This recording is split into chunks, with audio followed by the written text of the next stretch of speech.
नमस्कार दोस्तों, हमारे चैनल में आपका स्वागत है। देखिए, अभी यूपी ट्रिपल एस सी का पेपर लेखपाल का पेपर आने वाला है और पेट का भी आने वाला है सितंबर में और फिर यूपी टेट भी आने वाला है। यूपी टेट के जूनियर में ये वाले सवाल आते रहते हैं, ठीक है। और भी कई परीक्षाएं आने वाली हैं, ठीक है। ग्रुप डी आने वाला है, तो उन सब के लिए मैं 110 सवालों का, अति महत्वपूर्ण सवालों का एक पीडीएफ लेके आया हूँ, तो आप इसे ध्यान से देखना। और हाँ, वीडियो शुरू करने से पहले मैं आप लोगों से एक बात करना चाहता हूँ कि जिन लोगों ने, जो लोग नए हैं, जिन्होंने हमारा वीडियो पहली बार देखा है, तो वो चैनल को प्लीज़ सब्सक्राइब कर लें। अच्छा लगे तो लाइक करना, कमेंट ज़रूर करना, सुझाव के लिए अच्छा है बुरा है जो भी बताना चाहते हैं बता सकते हैं आप। और हाँ, और इसे शेयर कर दें, ठीक है। शेयर कर दें, मोटिवेशन के लिए बहुत ज़रूरी होता है। ओके, तो चलिए शुरू करते हैं हम। तो पहला हमारा सवाल है कि उत्तर प्रदेश के किस स्थान से गोसीतारम नामक बौद्ध विहार का पता लगा? कौशाम्बी। तो ये गोसीतारम कहाँ पर है? कौशाम्बी में, ठीक है। सेकंड पे आते हैं हम। उत्तर प्रदेश का सबसे प्राचीन संग्रहालय कहाँ स्थित है? तो इसका आंसर क्या है? इसका आंसर है लखनऊ, ठीक है। उत्तर प्रदेश का सबसे प्राचीन म्यूजियम बोलिए, संग्रहालय बोलिए, वो कहाँ पर है आपका? लखनऊ में, ठीक है। ये अच्छा है, 1 नंबर के लिए आ सकते हैं पेपर में।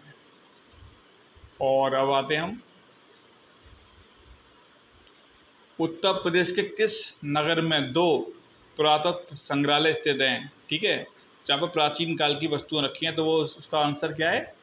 उसका आंसर है आपका बनारस। क्या है? बनारस, ठीक है। और चौथा है आपका, निम्नलिखित में से कुषाणकालीन कला का सर्वश्रेष्ठ संग्रह किस नगर के संग्रहालय में सुरक्षित है? तो ये भी क्या है? बनारस, काशी या बनारसी, जो भी कहिए आप, जो आपका ऑप्शन होगा वो आप लगाना, ठीक है। इसका आंसर क्या है? बनारस। अब नेक्स्ट पे आते हैं, गोरखपुर में स्थित राहुल सांकेतन संस्थान में किन दुर्लभ वस्तुओं का संग्रह है? तो देखिए देखिए क्या पहला ऑप्शन क्या है? हस्तशिल्प एवं कला। दूसरा है चित्रकारी। सी नंबर का है मोहरें, मुद्रापात और सिक्के। और डी में आपका है पुरातत्व। और हमारा जो आंसर निकल के आएगा वो क्या है हमारा? वो आता है मोहरें, सिक्के और मृदापात। तो याद रखना कि राहुल सांकेतन संग्रहालय में क्या क्या चीज़ रखी हुई हैं? मोहरें रखी हुई हैं, मृदापात रखे हुए हैं और सिक्के रखे हुए हैं, ठीक है। ओके, चलिए 6 पे आते हैं हम।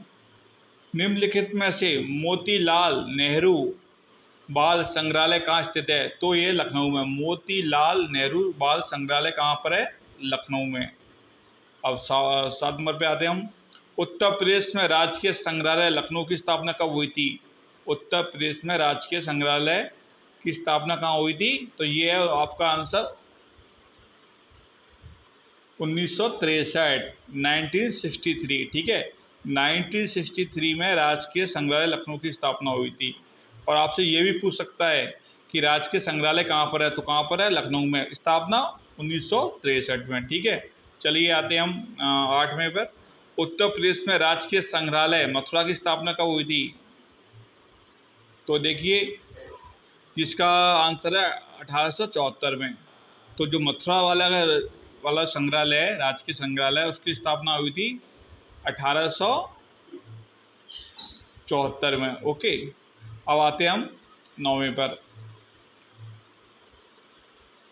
धर्मचक्र प्रवर्तन की मुद्रा में बैठे हुए भगवान बुद्ध की प्रतिमा उत्तर प्रदेश के किस संग्रहालय में सुरक्षित है? तो इसका आंसर क्या है आपका? पुरातत्व संग्रहालय सारनाथ। देखिए, इसमें एक लॉजिक लगाना आप कि बौद्धों का सबसे पवित्र स्थल जो माना जाता है वो सारनाथ माना जाता है। क्या माना जाता है? सारनाथ, ठीक है। सारनाथ का अगर संबंध हम जोड़ते हैं तो महात्मा बुद्ध से जुड़ता है अपने आप ही, ठीक है।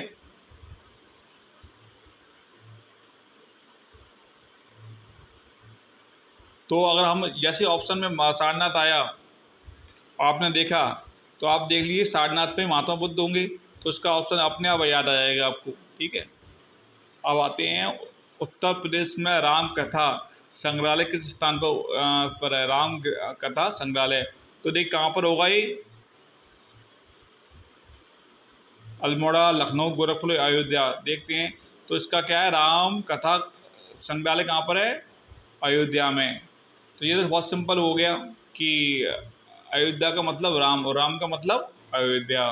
ठीक है। अब आते हैं 11वें पर, बौद्ध संग्रहालय कहाँ पर स्थित है? तो ये बौद्ध संग्रहालय कहाँ पर है? कुशीनगर, पडरौला। कुशीनगर, पडरौला में बौद्ध संग्रहालय है। ठीक है। इसमें सारनाथ भी डाल सकता है, पर कुशीनगर का भी संबंध भी बौद्ध महात्मा बुद्ध से आता है। ठीक है। और रजा लाइब्रेरी कहाँ पर है? रजा लाइब्रेरी कहाँ पर है? तो ये कहाँ पर है आपका? रजा और रामपुर। रजा, जब रजा आए तो रामपुर कर देना। रजा लाइब्रेरी कहाँ पर है? रामपुर पर, फेमस है यूपी की। भारत कला भवन कहाँ पर स्थित है? भारत कला भवन कहाँ पर है? ये कई बार क्वेश्चन आया है, ये वाला क्वेश्चन नहीं है बनारस वाला। भारत कला भवन कहाँ है? तो बनारस में है, इसको आप याद रखना, कई बार आ चुका है। और बनारस के सवाल और लखनऊ के सवाल तो मोस्ट, बनारस और गोरखपुर के सवाल तो आपको याद होने ही चाहिए। यहाँ पर क्या क्या चीज़ होती है, क्या क्या फसल होती है, कैसी भूमि पाई जाती है, कौन कौन से संग्रहालय है, कौन कौन सी संस्थान है वहाँ पर। क्यों? क्योंकि गोरखपुर का संबंध है योगी आदित्यनाथ जी से और बनारस का संबंध है मोदी जी से। ठीक है। तो भारत कला भवन कहाँ पर हुआ? बनारस। अब देखिए, रजा लाइब्रेरी की स्थापना किसने की थी? तो इसका उत्तर है नवाब फैजुल्ला खान। नवाब फौजुल्ला खान, नवाब फौजुल्ला खान ने रजा लाइब्रेरी की स्थापना की थी। और ये कहाँ पर थी रजा? अभी हमने पहले पढ़ा था, रामपुर में। रजा यानी कि रामपुर, रामपुर में क्या है? रजा लाइब्रेरी। और किसने बनाया इसे? नवाब फौजुल्ला खान ने। ठीक है।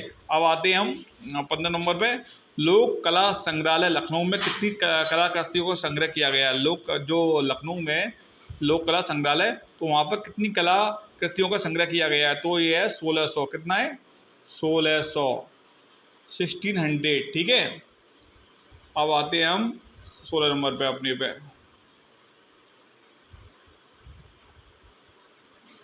तो उत्तर प्रदेश के किस स्थान सबसे अधिक मिले, उत्तर प्रदेश के किस स्थान में सबसे अधिक मेले लगते हैं? तो यह मथुरा। मथुरा धर्म नगरी है भगवान श्री कृष्ण की, और श्री कृष्ण की में मथुरा में, वृंदावन में, यहाँ पर सबसे ज़्यादा संग्रहालय संग्रहालय होते हैं। सबसे ज़्यादा अधिक मेले लगते हैं। ठीक है। सबसे अधिक मेले कहाँ लगते हैं? मथुरालय में, मथुरा में। ओके। ठीक है। थोड़ा मेरा गला बैठा हुआ है इसलिए थोड़ा सा जवान। ओके। अब आते हैं हम 17 नंबर पे, उत्तर प्रदेश में स्थित बरसाना, मथुरा का बरसाना जो मथुरा होती है, मथुरा की जो बरसाना में जो होलिका उत्सव होती है, किस नाम से प्रसिद्ध है? तो वो है लठमार होली। और यहाँ पर विदेशी लोग भी देखने आते हैं। ये लठमार होली जो बरसाना में होती है, मथुरा के बरसाना में जो लठमार होली होती है, वो वर्ल्ड फेमस है। इसे देखने के लिए कई लोग आते हैं, जिसमें औरतें आदमियों को लठ से मारती हैं। होली का ही त्यौहार, होली के दिन, होली से 1 या 2 दिन पहले होता है। ठीक है। तो लठमार होली कहाँ पर है? बरसाना यानी कि मथुरा में। ठीक है। अब आते हैं संत वारिस अली शाह की दरगाह किस स्थान पर है? ये बहुत फेमस है, ये कई बार पीसीएस में पूछा गया है। संत वारिस अली शाह की दरगाह किस स्थान पर है? तो ये बनारस, बाराबंकी में। ये कहाँ पर है? ये कहाँ पर है? बाराबंकी में आपके। ठीक है। इसे याद रखना आप। कुंभ के बाद उत्तर प्रदेश का सबसे बड़ा मेला कौन सा है? कुंभ के बाद उत्तर प्रदेश का सबसे बड़ा मेला कौन सा है? तो ये है नौचंदी का मेला। नौचंदी का मेला ये बहुत फेमस है। ये यूपी टेट में कई बार पूछा गया है, पीसीएस में कई बार आ चुका है। यूपी ट्रिपल के पेपर में आप देखेंगे, पूर्व के पेपर में, तो नौचंदी का मेला कहाँ लगता है ये पूछा जाता है। और कुंभ के बाद सबसे फेमस जो मेला है वो नौचंदी का मेला है। ठीक है। अब आते हैं हम 20 नंबर पे, बसंत का नौचंदी मेला उत्तर प्रदेश के किस स्थान पर लगता है? तो बताइए किस पर लगता होगा? लखनऊ, अलीगढ़, मेरठ या मुजफ्फरनगर? ये लगता है मेरठ में। किस में? ये लगता है मेरठ में आपके। ठीक है। मेरठ में। ठीक है। अब ये याद रखना कि कुंभ के बाद दूसरे नंबर पर कौन सा है? नौचंदी का मेला। और नौचंदी मेला कहाँ होता है? उत्तर प्रदेश के मेरठ में। ठीक है। अब आते हैं 21 नंबर पर, उत्तर प्रदेश में प्रतिवर्ष लगभग कितने मेलों का आयोजन किया जाता है? ठीक है, लगभग है, कोई फिक्स नहीं होता कुछ इस चीज़ में। तो 700, 1200, 2250, 1000। तो देखिए कितने मेले आ गए यूपी में, 2250, क्योंकि यूपी में जो जनसंख्या है सबसे ज़्यादा है। विभिन्न धर्मों के लोग रहते हैं, हिंदू, मुस्लिम, जैन हैं, सिख हैं, ठीक है, ईसाई हैं। तो कई धर्मों के लोग रहते हैं, बौद्ध भी रहते हैं। तो सब विभिन्न धर्म हैं, विभिन्न समुदाय हैं, उनके मेले होते हैं, उनसे जुड़े हुए वो होते हैं, क्या उत्सव होते हैं, त्यौहार होते हैं। तो उनसे रिलेटेड जो लगाए जाते हैं, मेले लगाए जाते हैं। तो टोटल संख्या कितनी निकल के आ रही है हमारी? 2250, 2250। इस आंकड़े को आप अपने दिमाग में बैठा लीजिए, ठीक है। अब आते हैं 22 नंबर पर हमारा, उत्तर प्रदेश के किस नगर में स्वामी हरिदास जयंती का आयोजन किया जाता है? तो इसकी मैं ट्रिक बताऊंगा आपको। वृंदावन, बांके बिहारी मंदिर का नाम सुना है आपने? वो कहाँ पर है? वृंदावन में। और उस मंदिर की स्थापना हरिदास जी ने की थी, ठीक है। तो आपको जब भी स्वामी हरिदास का नाम याद आए तो आपको बांके बिहारी मंदिर का याद आना चाहिए। और बांके बिहारी मंदिर कहाँ पर है? मथुरा के वृंदावन में, ठीक है। स्वामी हरिदास जयंती का मनाई जाती है वृंदावन में। वृंदावन ये मतलब मथुरा, मथुरा मतलब बांके बिहारी। याद हो गया, ठीक है। अब आते हैं हिंदू मुस्लिम एकता का प्रतीक सुलह कुल उत्सव उत्तर प्रदेश में कहाँ मनाया जाता है? ये जो सुलह कुल जो मेला है, जो यूपी में लगता है, आगरा में, ये बहुत फेमस है। ये हिंदू मुस्लिम एकता का प्रतीक होता है। तो ये पेपरों में आता रहता है, इसे आप याद करना, ठीक है। तो ये कहाँ पर है? आपके आगरा में। इसको आप अपने मस्तिष्क में बैठा लीजिए, आप माइंड में सेट कर लीजिए आप। 24 नंबर पे आते हैं हम, गढ़ का मेला कहाँ लगता है? गढ़ का मेला कहाँ लगता है? तो ये बहुत ईजी, देखो, गढ़ का मेला कहाँ लगता है? गढ़ मुक्तेश्वर में। गढ़ का मेला गढ़ मुक्तेश्वर में, हो गया। 25 में, उत्तर प्रदेश में कबीर मेले का आयोजन किस स्थान पर किया जाता है? कबीर, मगहर। तो कबीर जी ने जो अपने जो जीवन के अंतिम दिन थे तो मगहर में बिताए थे। उनका एक एक श्लोक है जो मुझे याद नहीं आ रहा, कि वो इसमें मगहर भी आता है। तो जब भी आप देखो ना कबीर मेला, तो आपने देखा मगहर, तो आप इसी को लगा देना, ये कबीर जी से रिलेटेड है आप, ठीक है, ओके। अब आते हैं 26 नंबर पे, प्रति अगर आपको वो श्लोक याद हो तो आप कमेंट बॉक्स पे आप उसे टाइप करना, मैं पढ़ना चाहता हूँ, मैं भूल चुका हूँ उसे थोड़ा सा, ठीक है। प्रतिवर्ष शहीद मेले का आयोजन कहाँ किया जाता है? मेरठ में, अलीगढ़ में, बुलंदशहर में या हापुड़ में? तो शहीद मेला कहाँ लगता है भाई? शहीद मेला लगता है आपके हापुड़ में। कहाँ पर? हापुड़ में, ठीक है। अब आते हैं हम 27 नंबर पर, नख कटेया मेला कहाँ आयोजित किया जाता है? कहाँ पर लगता है नख कटेया मेला?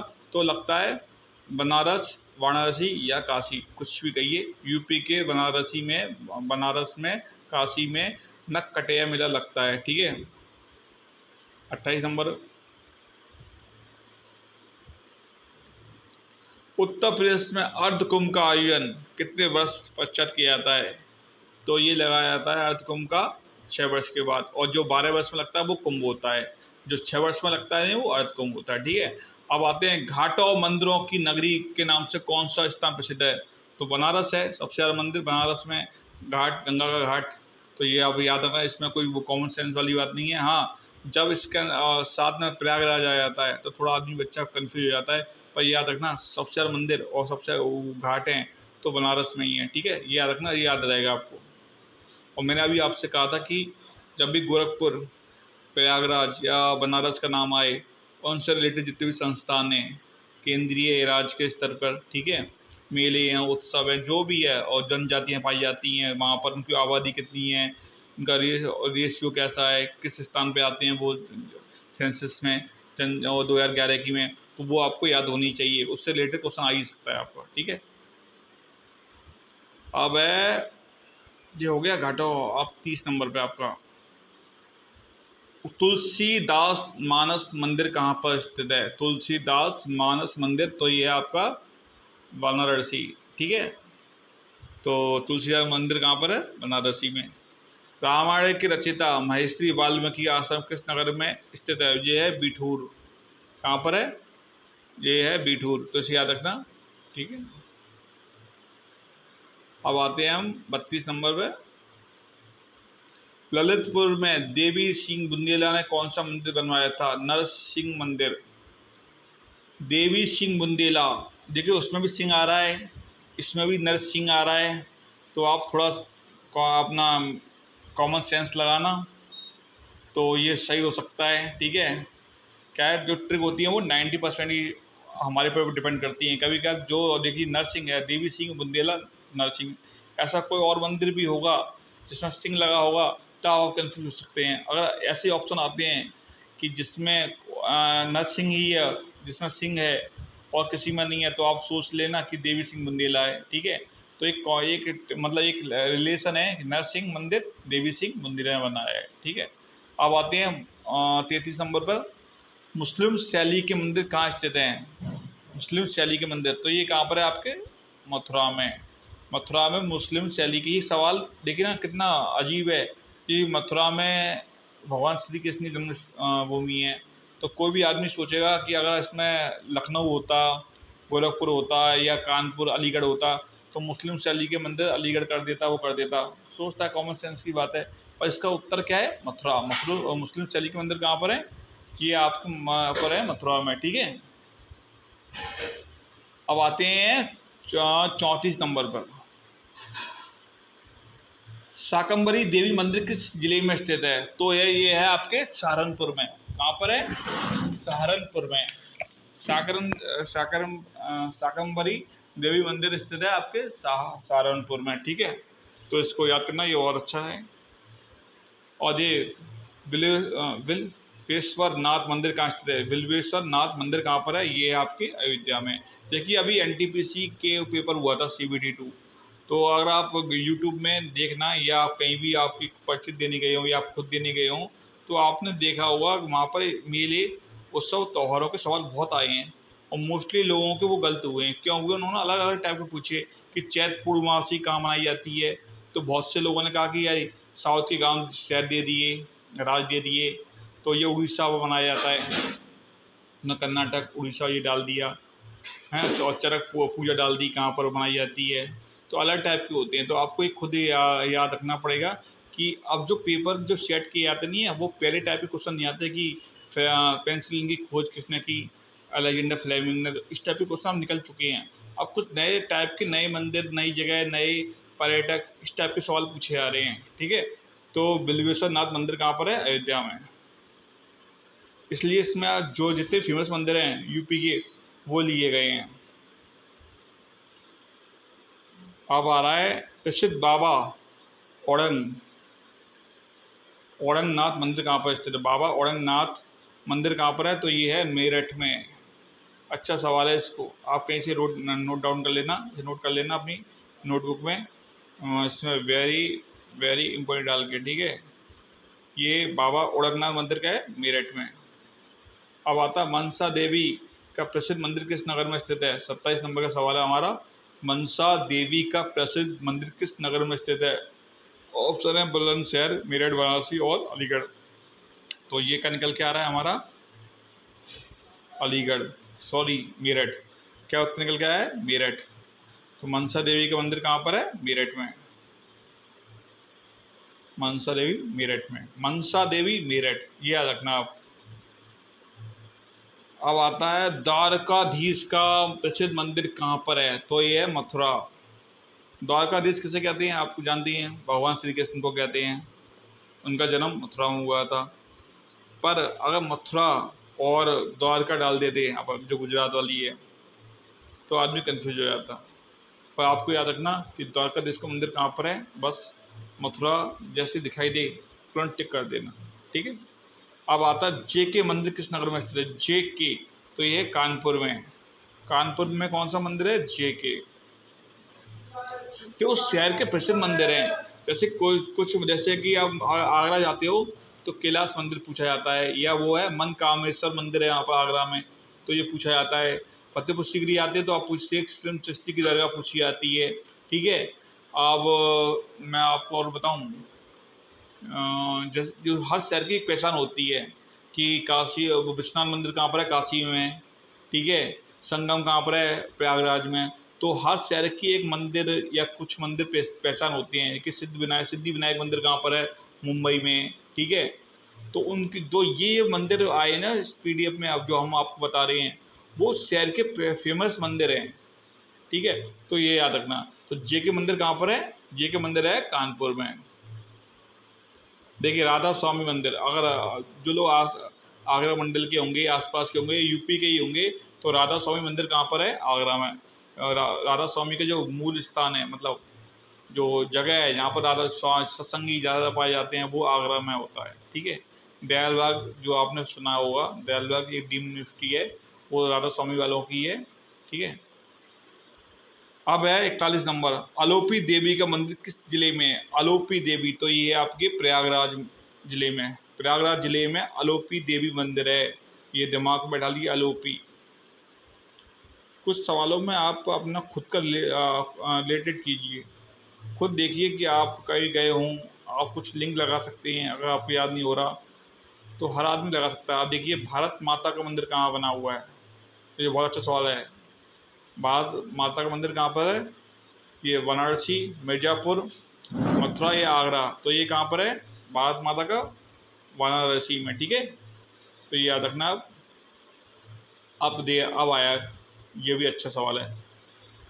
43 नंबर है, सर्पदेव नाग वसु का प्राचीन मंदिर किस जिले में स्थित है, सर्पदेव नाग वसु, तो प्रयागराज। सर्पदेव भी है, नाग वसु भी है, तो वो कहाँ पर है, प्रयागराज में मंदिर, ठीक है।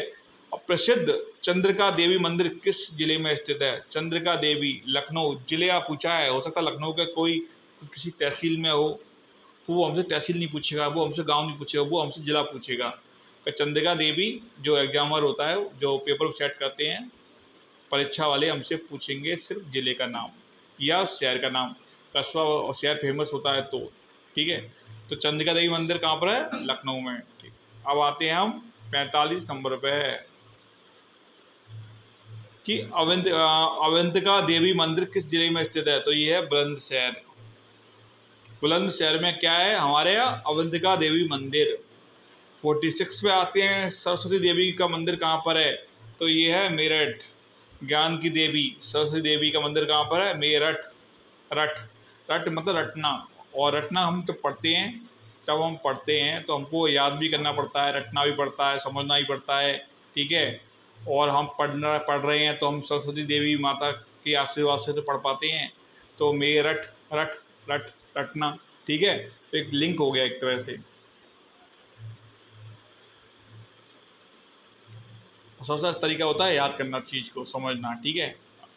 अब आते हैं लाडली 47, लाडली मंदिर किस जिले में स्थित है, लाडली मंदिर किस जिले में स्थित है, तो पहला ऑप्शन है बनारसी, दूसरा सहारनपुर, तीसरा मथुरा, चौथा मेरठ। तो इसका उत्तर क्या है आपका, मथुरा। लाडली देवी मंदिर कहाँ पर है, मथुरा में, ठीक है।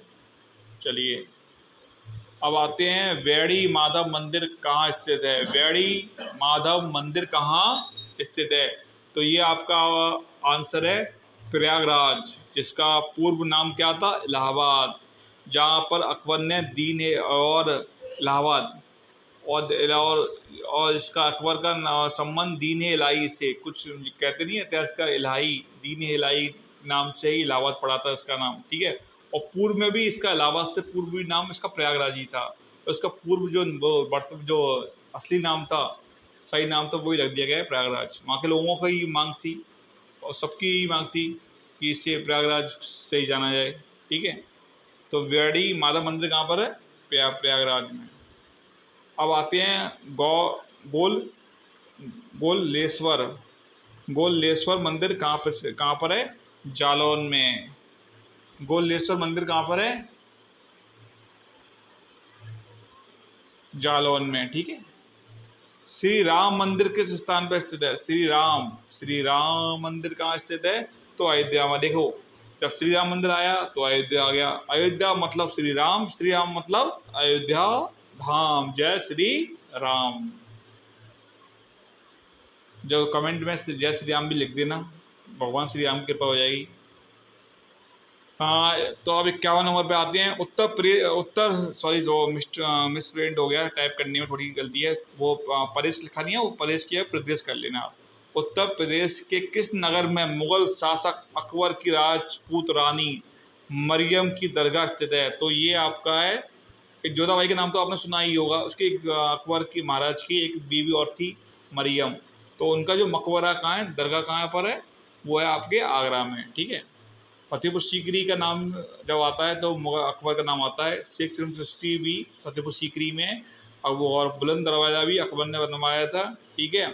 शेख सृष्टि की दरगाह, उनके जो बेटे थे सलीम, जिनका बाद में नाम पड़ा जहांगीर, जब वो पैदा हुए थे तो शेख सृष्टि की जो शेख सृष्टि थे उनसे मन्नत मांगी थी, उनकी कृपा से उनके पुत्र पैदा हुआ था, तो उन्होंने उनके लिए दरगाह बनाई थी। कहाँ पर? फतेहपुर सीकरी में। ठीक है। आज जाइए तो आप देखना जरूर उसे, अच्छा है। तो कहाँ पर है? मरियम का दरगाह आगरा में। आगरा के किले में मुगल शासक शाहजहां द्वारा निर्मित मस्जिद किस नाम से जानी जाती है? देखो जी, अच्छा है। जरूर देख, कोई किले बना रहा है तो किले के अंदर जो मस्जिद बनाई जा रही है, जरूरी उस राजा ने बनाई हो जिसने किला बनाया हो। ये कभी बार ये पूछ लिया था कि लाल किले के अंदर जो मस्जिद बन रही है, मोती मस्जिद, वो किसने बनाई है? लाहौर के किले के अंदर जो मस्जिद बन रही है वो किसने बनाई है? आगरा के किले के अंदर जो मस्जिद बन रही है किसने बनाई है? इस सवाल के इस टाइप के सवाल भी आते हैं। ठीक है। तो आगरा मुगल शासक मस्जिद किसने बनवाई है? तो जामा मस्जिद, अटाला मस्जिद, मोती मस्जिद और लाल दरवाजा। तो इसका आंसर होगा मोती मस्जिद। क्या हुआ? मोती मस्जिद। चलिए देखते हैं हम। वैसे मोती मस्जिद सही है। ठीक है। क्या आंसर है? मोती मस्जिद। अब आते हैं हम, देखिए जो मैंने आपसे पूछा था, बताया था उससे पहले दो, तो आ गया ना वो वाला 53 पे। देखिए ध्यान से आप। शेख सलीम चिश्ती की दरगाह कहाँ पर स्थित है? फतेहपुर सीकरी। जब अकबर ने गुजरात विजय की थी, गुजरात को जीता था, तो उसके लिए, अपनी जीत को प्रदर्शन करने के लिए उसने फतेहपुर सीकरी का निर्माण कराया था। ठीक है। अब देखिए 54 पे आते हैं। जौनपुर में स्थित झाजरी मस्जिद का निर्माण किसने कराया था? तो ये है इब्राहिम सरकी। इब्राहिम सरकी। झांझरी मस्जिद कहाँ पर है? जौनपुर में। जौनपुर में किसने बनाई? इब्राहिम सरकी। झांझरी, सरकी, जौनपुर। ठीक है। चलिए आते हैं हम, कहाँ पर है? चलो अब आते हैं हम 55 पे। बाले मियाँ की दरगाह कहाँ पर स्थित है? बाले मियाँ की दरगाह कहाँ पर स्थित है? मेरठ में। ठीक है। सूफी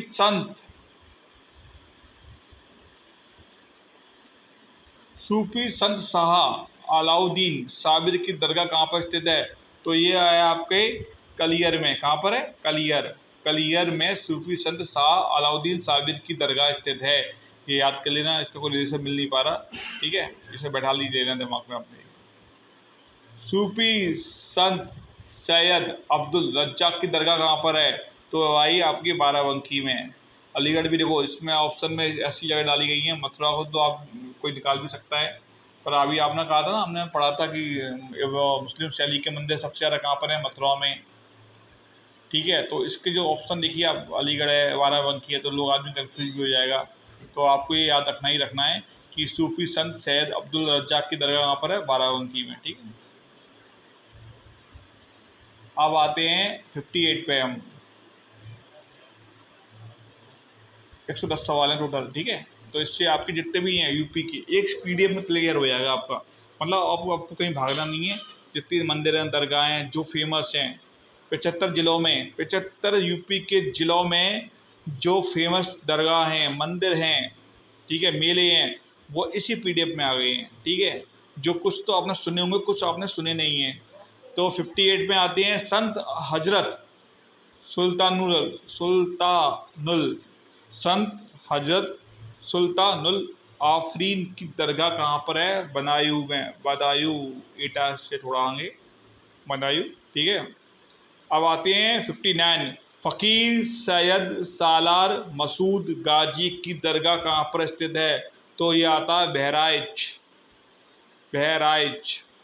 फ़कीर सैयद सालार मसूद गाजी की दरगाह कहाँ पर है? बहराइच में, याद रखना, ठीक है। 60 नंबर 60 पे आते हैं हम, थोड़ा ऊपर, ठीक है। एक सवाल है, मैं 60 नंबर पे आने से पहले पूछना चाहूँगा कि उत्तर प्रदेश की सबसे बड़ी जनजाति कौन सी है? तो इसका आंसर आप कमेंट बॉक्स पर देना, ठीक है। और एक बदला प्रथा होती है जहाँ पर एक जनजाति होती है जिसमें अदला बदली होती है शादी के दौरान, तो वो किस जनजाति में होती है वो भी आप बताओगे, ठीक है, कमेंट बॉक्स में। और अगर इसके कमेंट अच्छे आते हैं, लाइक अच्छे आता है, तो जनजाति के ऊपर एक वीडियो बनाया जाएगा जिससे आपके जनजाति से रिलेटेड सारे के सारे आपके क्वेश्चंस क्लियर हो जाएंगे। अब आते हैं 60 नंबर, संत सैयद महमूद शाह अशरफ जहांगीर की दरगाह कहाँ पर स्थित है? तो ये है अम्बेडकर नगर में। कहाँ पर है? अम्बेडकर नगर। बहराम, और 61 पे आते हैं, बहराम खान द्वारा बनवाई गई चुनार मस्जिद कहाँ पर स्थित है? तो मिर्जापुर में। चुनार मस्जिद कहाँ पर है? मिर्जापुर में। किसने बनवाई है? बहराम खान ने। बहराम खान ने क्या बनवाया? चुनार मस्जिद। चुनार मस्जिद कहाँ पर है? मिर्जापुर में। ये आपको याद रखना है, ठीक है। अब आते हैं 62 पर। सरकीज सुल्तानों द्वारा 62 में पूछा गया है, सरकीज सुल्तानों द्वारा जौनपुर में निर्मित सर्वश्रेष्ठ मस्जिद कौन सी है? तो अटाला मस्जिद। क्या? अटाला मस्जिद। सरकीज सुल्तानों द्वारा जौनपुर में क्या है? अटाला मस्जिद। किसने बनवाई? सरकीज सुल्तानों ने। अटाला मस्जिद कहाँ पर है? जौनपुर में। और किसने बनवाई? सरकीज सुल्तानों ने, ठीक है। अब आते हैं 63 पे, हुमायूं मस्जिद का कारीगर कौन था? ये सवाल बहुत अच्छा है। अटाला मस्जिद वाला भी अच्छा था, 62 वाला, ये भी अच्छा है। हुमायूं मस्जिद का कारीगर कौन है? तो इसका उत्तर देखते हैं हम। देखिए, जाफरी, सिताब, रकुद्दीन अली या अल मसूद। तो उसका उत्तर क्या है? अल मसूद। जहांगीर मस्जिद का कारीगर कौन है? अल मसूद। अल समूद है, सॉरी, अल समूद। तो कोई अल मसूद नाम सुना था इसलिए निकला मेरे मुंह से, अल समूद, ओके। 64 पे आते हैं। उत्तर प्रदेश के प्रसिद्ध संगीतक स्वामी हरिदास किस मुगल शासक के समकालीन थे? यानी कि समकालीन का मतलब जानते हो कि उसी के समय के टाइम थे वो प्रेजेंट में। तो वो थे अकबर। अकबर। अकबर के 9 रत्न में तानसेन का नाम भी आता है, ठीक है, याद रखना। मुल्ला दो प्याजा, बीरबल, और क्या, अकबर, अब्दुल रहीम खान खाना, ठीक है, मान सिंह, ये सब अकबर से जुड़े हुए नाम है। मान सिंह, टोडरमल, राजा टोडरमल, ठीक है। 65 पे आते हैं हम। प्रसिद्ध संगीताचार्य तानसेन के गुरु कौन थे? स्वामी हरिदास। देखिए, तानसेन किसके नवरत्न थे? अकबर के, ठीक है। तानसेन के गुरु हरिदास। हरिदास, तानसेन दोनों किसके समकालीन? अकबर के समकालीन। याद आएगा, तानसेन किनके समकालीन? अकबर की। हरिदास किसके समकालीन? अकबर की, ठीक है, ओके। एक सवाल और है। बिरजू महाराज, यूपी के बिरजू महाराज कौन सा शास्त्रीय नृत्य करते थे? पहली बात। दूसरी बात, वो किस खानदान से थे? ठीक है, किस खानदान, मतलब एक खानदान होता है, डांस और नृत्य करते नहीं है, तो जैसे कि बनारा, वो सॉरी, किस घराने से थे? घराना, ये शब्द अच्छा रहेगा। किस घराने से थे? जैसे कि ग्वालियर घराना, आगरा घराना, लखनऊ घराना। तो किससे जुड़े थे ये आपको बताना है कमेंट बॉक्स में। बिरजू महाराज कौन सा डांस करते थे, कौन सा नृत्य करते थे? शास्त्रीय नृत्य, क्लासिकल डांस, और वो किस घराने से उनका संबंध था, ये आप बताएंगे कमेंट बॉक्स पे, ठीक है। उत्तर अभी आते हैं 66 पे आते हैं। उत्तर प्रदेश में जौनपुर जिले की कहार जाति द्वारा किया जाने वाला नृत्य कौन सा है? तो ये है चौरसिया नृत्य। चौरसिया, चौरसिया नृत्य कौन करता है? कहार जाति। किस जिले में की जाती है? जौनपुर में। उत्तर प्रदेश के जौनपुर में कहार जाति द्वारा चौरसिया नृत्य किया जाता है। कार जाति यानी कि चौरसिया। चौरसिया कहाँ का किया जाता है? जौनपुर जिले में, और जौनपुर जिले कहाँ आता है? यूपी में। ठीक है, अब 67 पे आते हैं। मिर्जापुर जिले में आदिवासियों द्वारा कौन सा नृत्य किया जाता है? तो ये कर्मा। कर्मा आदिवासी यानी कि एसटी लोगों का एक डांस है, नृत्य है, जिसका नाम कर्मा है, और वो मिर्जापुर जिले में किया जाता है। ये याद रखना। मतलब ये भी सवाल आ सकता है घूम के कि कर्मा जो डांस नृत्य है वो किस जिले में किया जाता है? तो मिर्जापुर जिले में किया जाता है। और कौन लोग करते हैं? आदिवासी लोग करते हैं। ठीक है, तो ये आपको ध्यान में रखना है। ठीक है, अब आते हैं 68। उत्तर प्रदेश कौन सा लोक नृत्य, उत्तर प्रदेश का कौन सा लोक नृत्य गुजरात के डांडिया जैसा नृत्य है? गुजरात में डांडिया किया जाता है, डांडिया, तो उस जैसा डांस हमारे यूपी में कौन सा है? तो जागर नृत्य, घर करही नृत्य, सैना नृत्य, और हटाओ, और पाई डंडा। तो देखिए इसमें देखो कितना अच्छा लॉजिक है। पाई डंडा, देख डांडिया होता है, डांडिया में डंडे से होते हैं दो जो डांस करते हैं। आपने देखा होगा टीवी की फिल्मों पर, डांडिया, कई फिल्मों में डांडिया दिखाया गया है कि दो छोटे से वो होते हैं जो 1.5 या 2 फुट के होते हैं, क्या 1 से लेकर 1.5 फुट का होता है वो डंडा, दो होते हैं, दोनों से डांस किया जाता है।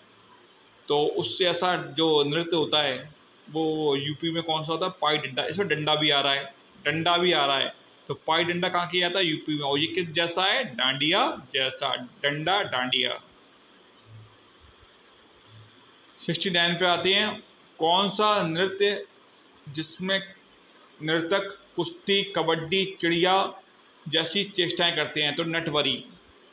नटवरी तो नृत्य में जो नर्तक होता है कुश्ती भी लड़ता है, कबड्डी भी दिखाएगा, चिड़िया जैसी चेष्टाएं भी बनाएगा, हाव भाव पैदा करेगा, तो कौन सा? नटवरी। ठीक है, अब 70 नंबर पे आते हैं, 70 पे आते हैं। अवधी और भोजपुरी भाषा वाले क्षेत्रों में कौन सा लोकगीत गाया जाता है? तो ये है बिरहा। बिरहा, क्या नाम है इसका? बिरहा। ठीक है, याद रखना, अवधी और भोजपुरी भाषा वाले गाते हैं लोकगीत, कौन सा गाते हैं? बिरहा। बिरहा, ठीक है, याद रखना। अब आते हैं हम 71 पर, 71 पर। छोलिया नृत्य गीत किस जाति में प्रचलित है? छोलिया, तो ये राजपूत में, राजपूत। ठीक है, नृत्य छोलिया, कहीं कहीं छलिया भी लिखा होता है, पर छोलिया नृत्य गीत किस जाति में प्रचलित है? राजपूत में। ठीक है, अब आते हैं 72 में। बिरहा, आला, रसिया आदि लोक गीतों की परंपरा किस राज्य में पाई जाती है? देखो बिरहा अभी हमने बताया था कौन सी जनजाति गाती है, अभी हमने देखा था अवधी भोजपुरी वाले गाते हैं। ठीक है, बिरहा। आला बुंदेलखंड की तरफ गाया जाता है, आला उदल नाम सुना हुआ। रसिया भी यूपी का ही है। तो ये तीनों लोकगीत कहाँ पर है? उत्तर प्रदेश के। ठीक है, अब आते हैं 73 में आपके। ठीक है, ब्रज क्षेत्र का प्रसिद्ध लोकगीत कौन सा? रसिया, यानी कि बुंदेलखंड की तरफ आला। अवधी भोजपुरी वाले कौन से गाते हैं? अभी ये देखा था हमने, बिरहा। ठीक है, और रसिया ब्रज क्षेत्र का प्रसिद्ध, ब्रज क्षेत्र यानी ब्रजभाषा में। ठीक है, ओके, चलिए आते हैं अब 74 में। 74 क्या पूछता है हमसे कि किस जनजाति की उपजातियां कठारिया, ढिंगोरा तथा राणा हैं? किस जनजाति की उपजातियां कठारिया, ढिंगोरा तथा राणा हैं? तो है थारू, थारू जनजाति। ठीक है, और मैंने आपको जनजाति से रिलेटेड सवाल पूछा था कि कौन सी जनजाति यूपी की सबसे बड़ी जनजाति है, किसमें अदला बदली वाला विवाह पाया जाता है, संबंध पाया जाता है, तो आपको कमेंट बॉक्स में बताना है। ठीक है, देखिए इस पीडीएफ से आपको क्या फ़ायदा हो रहा है, इस वीडियो से, कि आपके जितने भी डांस हैं, लोकगीत हैं, लोक नृत्य हैं, जनजाति हैं, उत्सव हैं, मेले हैं, त्यौहार हैं, मंदिर हैं, मस्जिद हैं, दरगाह हैं, सब इसमें आ गए फेमस। 75 जिलों की जानकारी इसी पीडीएफ में, इस वीडियो में आ गई। आप इसको 1, 2, 3 बार देख लेना, इससे नोट आउट कर लेना। जो आपको याद नहीं हो तो उनको लिख लेना, बार बार देखना, आपको याद हो जाएंगे। उनसे रिलेटेड कोई ट्रिक अपनी खुद की बनाना, तो आपको याद हो जाएगा। कभी हम किसी क्षेत्र को घूमने जाते हैं, किसी ने कोई इसमें से किसी दरगाह को, मंदिर को, डांस को गाने को गाते हुए देखा होगा, तो आप अपना खुद का एक संबंध लगा लेना उससे, एक लिंक जोड़ लेना आपको, तो आपको हमेशा याद रहेगा। ठीक है। अब 75 पे आते हैं। किस जिले में थारू जनजाति के लोगों को शिक्षित करने हेतु महाविद्यालय स्थापित किया गया? ये हमारे बहुत फेमस है। ये ये अभी शायद 19 या 20 की बात है, लखीमपुर में, लखीमपुर खीरी में। तो ये है लखीमपुर में बनाया गया है थारू जनजाति को शिक्षित करने के लिए महाविद्यालय।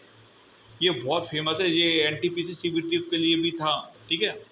और थारू जनजाति से रिलेटेड क्वेश्चन भी आए हैं, और पीसीएस में तो आते ही इस टाइप के क्वेश्चन आते ही हैं।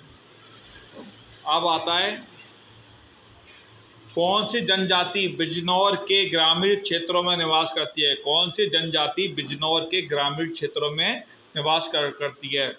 तो बुक्का, बुक्सा, बुक्सा। तो बिजनौर यानी कि बुक्सा। बुक्सा क्या है? एक जनजाति। थारू, बुक्सा, माहीगीर, ये सब माहीगीर, खरवार, ये सब क्या है? जनजाति हैं यूपी से रिलेटेड। ठीक है। तो बिजनौर में कौन सी जनजाति निवास करती है? ज़्यादा से ज़्यादा बुक्सा। ठीक है। अब 77 में आते हैं। कौन सी जनजाति में ग्राम देवी की पूजा की जाती है? ग्राम देवी की या गांव की देवी की पूजा करने का चलन किस जनजाति में है? तो वो है आपके बुक्सा में। बुक्सा में। और बुक्सा कहाँ पाई जाती है? बिजनौर में। ठीक है। चलिए अब आते हैं हम 78 में। खरवार। खरवार जनजाति नामक जनजाति किस जिले में निवास करती है? मिर्जापुर में। मिर्जापुर में कौन निवास करता है? खरवार। बिजनौर में बुक्सा। ठीक है, याद रखना। और थारू जनजाति के लिए मंदिर, वो सॉरी, थारू जनजाति के लिए महाविद्यालय का बनना है, कॉलेज का बनना है, वो लखीमपुर में। ठीक है। तो खरवार यानी कि मिर्जापुर। अब 79 में आते हैं। निम्नलिखित में से, थोड़ा वो मिस्टेक है, निम्नलिखित कर लेना, निम्न हो गया है। निम्नलिखित में से कौन सी खरवार जनजाति की उपजाति नहीं है? तो देखिए, खरवार जनजाति की उपजाति नहीं है, इसे नहीं पे ध्यान देना, नहीं है। ठीक है। इसको करते हैं दोबारा से, नहीं इसे करते हैं। अब देखिए, नहीं है। ठीक है। तो देखिए, बन रावत खरवार जनजाति की उपजाति नहीं होती। यानी कि पटबंदी, खेरी और सूरजवंशी, खेरी और पटबंदी तो किससे जुड़ी हुई हैं? खरवार से। पर बन रावत नहीं जुड़ा, तो नहीं था। ठीक है। अब देखिए 80 नंबर पे, थारू जनजाति में कैसी परिवार प्रथा है? थारू जनजाति में कैसी परिवार प्रथा है? देखिए, संयुक्त प्रथा। परिवार दो प्रकार के होते हैं, एकल और संयुक्त प्रथा। संयुक्त। तो थारू जनजाति में कौन सी परिवार पाया जाता है? संयुक्त परिवार। ठीक है। उसी के मतलब चाचा, दादा दादी, माता पिता, चाचा, ताऊ, और जो अपने खानदानी लोगों के साथ में जाते हैं, संयुक्त परिवार होता है। ठीक है।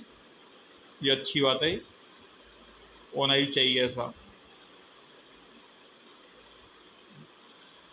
हाँ, 81। बजहर नामक त्योहार के जनजाति में लोकप्रिय है। बजहर, तो ये है खरवार में। खरवार। और खरवार का भी हमने देखा था, आपने देखा होगा ध्यान में, कि खरवार में कौन सी उपजाति पाई जाती है? सूरजवंशी, खेरी और पटबंदी। और कौन नहीं पाया जाता? बंदरावत। और खरवार में ही बजहर नामक त्योहार मनाया जाता है। बजहर, खरवार और बजहर कुछ लिंक मिल रहा है? लग तो रहा नहीं है, फिर याद करना पड़ेगा। अब देखिए 82 में आते हैं हम। बिरादरी पंचायत के जनजाति के प्रमुख आदिवासी राजनीतिक संगठन है बुक्सा।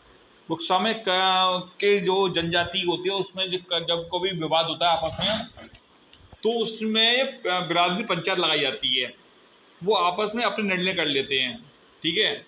और वो निर्णय सभी को मान्य होता है, पंचायत का निर्णय सभी को मान्य होता है। तो वो बुक्सा होती है। बिरादरी पंचायत किस जनजातियाँ पाई जाती है? बुक्सा जनजातियाँ पाई जाती है। और ये राजनीतिक संगठन की तरह काम करता है। ठीक है। और अब जब आते हैं राउत और मोजयाली। राउत और मोजयाली किस जनजाति की उपजाति हैं? तो ये खरवार की देखो। और आगे देखिए, अभी हमने सूरजवंशी पढ़ा, और क्या पढ़ा था? पटबंदी पढ़ा था। एक और चीज़ थी, याद आया, और खेरी। सूर्यवंशी, खेरी और पटबंदी। ठीक है। तो किससे, खरवा से जुड़ी हुई हैं, ठीक है। और इसके बाद दो और आ गई, राउत और मोजियाली और आ गई, ये भी खरवा से जुड़ी हुई हैं, ठीक है। अब आते हैं हम नाग बिच्छू पूजा का रिवाज किस जनजाति में प्रचलित है, नाग बिच्छू का, ठीक है।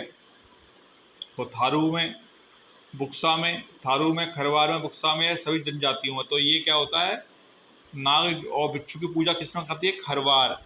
खरवार किसमें, खरवार जाति में किसकी पूजा की जाती है, नागों की और बिच्छुओं की। चलिए आता है ये, अच्छा है 85 का, ये कई बार आया यूपी के जो एग्जाम होते हैं उसमें। आगरा शैली अन्य किस नाम से जानी जाती है, ये मुगल शैली। आगरा शैली किस नाम, किस अन्य नाम से जानी जाती है, मुगल शैली के नाम से। पाकीजा 86 में आते हैं, पाकीजा फिल्म किस प्रसिद्ध निर्माता निर्देशक द्वारा बनाई गई थी, रतन मोहन। पाकीजा फिल्म, ये सवाल यूपी में आ चुका है इसलिए लिया गया है। क्या है कि देखिए, जो जब एग्जाम में जो सेटर होता है, सेट किया जाता है एग्जाम, तो उसको पता नहीं होता वो कहाँ से क्या डालता है, ठीक है। आप ये तो कह नहीं सकते सर आप ये आउट ऑफ कोर्स है, ये आप वो है, ये वो है, नहीं ना, आपको तो जवाब देना है। अब ये आया है 4 साल पहले, 5 साल पहले, हो सकता है कि उसके दिमाग में फिर से आ जाए कि एक सवाल मैं फिर रिपीट कर देता हूँ। पता है आपको, ये यूपी टेट हुआ था अभी 21 वाला, 22 में तो अभी कोई हुआ ही नहीं है। 22 में हो गया है शायद, हाँ 22 में हुआ था, जो अभी कैंसिल हुआ था, दोबारा 22 में हुआ था। उसमें जो प्राइमरी में आए थे, जो क्वेश्चंस आए थे, पेपर आया था, वो 2 या 3 साल का पेपर का 40% उसमें आया था, ठीक है, याद रखना। तो जो लोगों ने जो प्रीवियस ईयर के पेपर लगा रहे थे ना, उनको बहुत फ़ायदा हो गया था। तो ऐसा कभी कभी हो जाता है कि 3-4 क्वेश्चन हो जाते हैं, कहीं 5-6 भी मिल जाते हैं। तो पाकीजा फिल्म का जो निर्माता निर्देशक कौन है, रतन मोहन। इसका एक डायलॉग है, शायद पाकीजा ही कहा है कि आपके पैर बहुत खूबसूरत हैं, इनको ज़मीन पे मत रखिए, मैले हो जाएंगे। और इसमें राजकुमार साहब थे और मीना कुमारी, इसलिए इस नाम पाकीजा से मुझे याद आ गया कि आपके पैर बहुत खूबसूरत है, इनको ज़मीन पे मत रखिए, मैले हो जाएंगे। ये राजकुमार साहब ने मीना कुमारी से कहा था पाकीजा फिल्म में। रतन मोहन ने बनाई थी और निर्माता भी वही थी। अब 86 पे आते हैं, बनारसी घराने की गायकी का जनक किससे माना जाता है, कामता प्रसाद। यानी कि जो बनारस तो घराना है, इसकी गायकी के लिए फेमस है, और उसका जो जनक है वो कौन माने जाते हैं, कामता प्रसाद। अब आते हैं 88 में, विदुर का टीला नामक स्थान कहाँ पर स्थित है, तो ये हस्तिनापुर में। विदुर, देखो विदुर आ रहा है, विदुर किस में था, आपको याद होगा महाभारत में, और महाभारत का संबंध किससे था, हस्तिनापुर से। तो आपको ये याद होना चाहिए कि विदुर का टीला नामक स्थान कहाँ आएगा, तो ये हस्तिनापुर आएगा, ठीक है, लिंक लग गया, और ये याद भी रहेगा हमेशा। अब 89 पे आते हैं, कौन सा नगर जैन धर्म का प्रमुख तीर्थ स्थल है, तो मथुरा, हस्तिनापुर, सहारनपुर और आगरा। तो उसका उत्तर क्या है, हस्तिनापुर। जैन धर्म का प्रमुख तीर्थ स्थल हस्तिनापुर, ठीक है। 90 में आते हैं, कौन सा नगर श्री कृष्ण की जन्मस्थली है, तो मथुरा है। ये तो जन जन को मानस, ये भारत का विदेशों में भी मालूम है, जो श्री कृष्ण की जन्मस्थली कौन सी है, मथुरा। मथुरा, वृंदावन और बरसाना जब भी आते हैं तो श्री कृष्ण का एक झलक, एक मनमोहक झलक हमारे सामने आ जाती है, मुस्कुराता हुआ चेहरा। जय श्री राधे, राधे कृष्ण। कमेंट बॉक्स पर श्री राधे बोलना, लिखना। 91 में किस नगर, 91 में आता है, किस नगर में खुसरो बाग स्थित है, प्रयागराज में। प्रयागराज में क्या क्या चीज़ है, खुसरो बाग आ सकता है। मैंने कहा था ना आपको, 3 नगर तो आप याद ही कर लीजिए, गोरखपुर, बनारस और प्रयागराज। यहाँ पर जो भी बाग हैं, संस्थान हैं, मंदिर हैं, मस्जिद हैं, दरगाहें और मेले लगते हैं, उत्सव लगते हैं, वो आपको याद होने ही चाहिए, ठीक है। प्रसिद्ध आनंद भवन किस नगर में स्थित है, तो ये है प्रयागराज में, इलाहाबाद, यानी कि प्रयागराज में क्या है, आनंद भवन, ठीक है। नेहरू जी से जुड़ा हुआ है, चाचा नेहरू, भारत के प्रथम प्रधानमंत्री। 93, संकिसा किस जिले में स्थित है, फरुखाबाद में। कुछ सवाल ऐसे है ना देखिए ये जो PDF है वो PCS UPSSC one day exam और जो प्री और मेन में होते हैं उनके लिए भी बहुत जरूरी है, कुछ सवाल उनके भी लिए गए हैं। ठीक है। सन सन किस जिले में? फर्रुखाबाद में। अब आते हैं एतमादौला का मकबरा कहाँ पर है? ये आगरा में, ये फेमस है। एतमादौला जो आगरा के आसपास लोग रहते हैं, एक लोग होते हैं, वो जानते हैं एतमादौला का मकबरा है आगरा में। ठीक है। अब आते हैं 95 में आते हैं। जोधाबाई का महल कहाँ पर है? फतेहपुर सीकरी। जोधाबाई किसकी वाइफ पत्नी थी? अकबर की। मरियम का मकबरा कहाँ पर है? आगरा में, बताया था मैंने। जोधाबाई का मकबरा महल कहाँ पर है? फतेहपुर सीकरी में। ठीक है।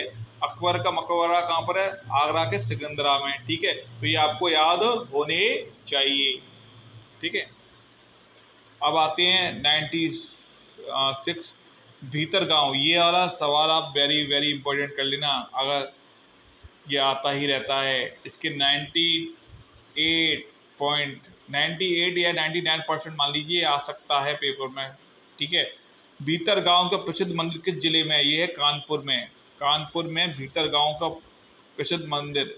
आप इसको लिंक से याद करिए, किसी से रिलेटेड करिए, या आप याद ही कर लीजिए, पर आपको ये करना ही पड़ेगा कि भीतर गांव के प्रसिद्ध मंदिर कहाँ पर है? कानपुर में। जोधाबाई वाला तो आपको याद हो जाएगा, जोधाबाई किसकी पत्नी थी? अकबर की। अकबर ने क्या बसाया था? फतेहपुर सीकरी, तो आपको याद आएगा अकबर आगरा, और फतेहपुर सीकरी किस जिले में आता है? आगरा में। ठीक है। पर ये भीतर गांव वाला प्रसिद्ध मंदिर कहाँ पर है? कानपुर में। ये आपको याद रखना ही पड़ेगा। एक नंबर का सवाल है भाई। 97 अयोध्या से किस वंश के शासक का महत्वपूर्ण शिलालेख मिला है? तो पुष्यमित्र शुंग। पुष्यमित्र शुंग का जो महत्वपूर्ण शिलालेख कहाँ से मिला? अयोध्या से। ठीक है, उससे हमें जानकारी मिलती है। 98 किस जिले में राधा स्वामी मठ का प्रमुख केंद्र दयालबाग स्थित है? आगरा। बताया था राधा स्वामी मठ कहाँ पाया जाता है? दयालबाग में। दयालबाग कहाँ पर है? आगरा में। दयालबाग यूनिवर्सिटी कहाँ पर है? दयालबाग आगरा में। ठीक है, तो ये आप याद रखना। राधा स्वामी इन लोगों का जो का प्रमुख स्थल है। ठीक है। अब 99 पे आते हैं हम। प्रसिद्ध तीर्थ स्थल सारनाथ किस जिले में स्थित है? तो ये है वाराणसी में। ये एक सारनाथ स्थल है और ये बनारस जिले में आता है, याद रखना। और सारनाथ किससे ज़्यादा जुड़ा हुआ है? माता बुद्ध से। और जब सारनाथ की याद आती है तो अशोक भी आ जाता है। ठीक है। कुशीनगर किस लिए, अब 100 पे आते हैं। कुशीनगर किस लिए प्रसिद्ध है? ये है बुद्ध का महापरिनिर्वाण। बुद्ध की जो महापरिनिर्वाण हुआ था वो कहाँ हुआ था? कुशीनगर में। कुशीनगर, सारनाथ, बोध गया, ये सब माता बुद्ध से जुड़ी हुई जगह हैं। इनको अब ऋषि पत्तन, इनको आपको याद करना पड़ेगा। ठीक है, याद होना चाहिए। 101 पे आते हैं। निम्नलिखित में कौन सी इमारत जौनपुर में स्थित नहीं है? तो देखिए जौनपुर में नहीं आ रहा है इसमें, नहीं। तो हुसैनाबाद बारादरी जौनपुर में नहीं है। बाकी इब्राहिम नायब की मस्जिद, अटाला मस्जिद, लाल दरवाजा मस्जिद, ये सब कहाँ पर है? जौनपुर में। और इसमें नहीं पूछा था। ठीक है, कभी कभी पूछ भी सकता है कौन सी चीज़ है, तो आपको ये भी याद होना चाहिए। अब 102 पे आते हैं। लखनऊ का अंतिम नवाब कौन था? वाजिद अली शाह। लखनऊ का अंतिम नवाब वाजिद अली शाह थे। ठीक है। चलती प्रसिद्ध दशावतार मंदिर कहाँ पर है? कुशीनगर में। ये आता रहता है, ये भी वेरी वेरी इंपॉर्टेंट। 10 अवतार मंदिर कहाँ पर है? 10 अवतार मंदिर कुशीनगर में। प्रसिद्ध धार्मिक स्थल देवगढ़ किस जिले में है? झांसी में। देवगढ़ किस जिले में स्थित है? झांसी में। ठीक है। अब आते हैं 104 पे, 6 क्वेश्चन हो गए हैं। 105 पे गुप्त गोदावरी दर्शनीय स्थल कहाँ पर है? गुप्त गोदावरी, तो ये कहाँ पर है?